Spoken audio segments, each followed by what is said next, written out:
People who prefer ESTJ have preferences for extraversion, sensing, thinking, and judging. On a team, ESTJs are often described as being very directive, logical, and organized team members. ESTJs tend to gravitate towards certain roles on a team, particularly ones where they can see flaws in systems and come up with a logical, efficient way to accomplish a task. And they'll say that very directly in a very direct, straightforward way.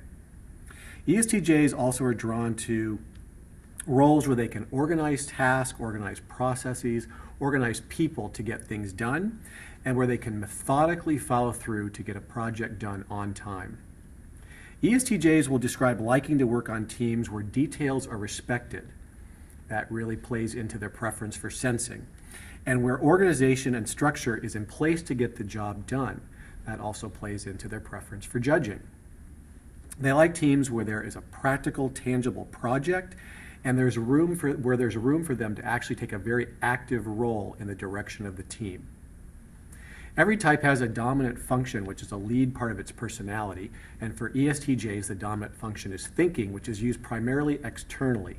And what that means is seeing the most logical way to get things done on projects around them.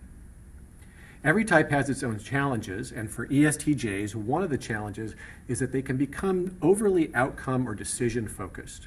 Because they have that preference for thinking and judging, and because the dominant function is thinking, which is about making decisions in a very logical way, they can become very focused on getting things done.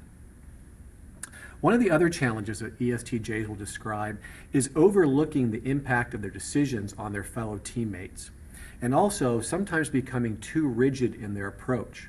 Because ESTJs see the realities of the situation, see the details, analyze them logically, and put them in motion through a plan, sometimes they can become too rigid. Some development suggestions for ESTJs are, first of all, to try to remember that in terms of being overly outcome focused, that some people really get to an outcome faster when their needs are taken into account.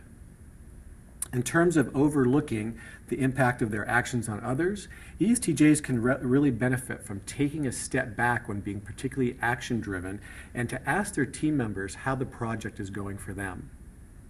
And in terms of becoming too rigid, ESTJs can benefit from soliciting input from their fellow team members and seeing and getting new perspectives on the project or the team goals.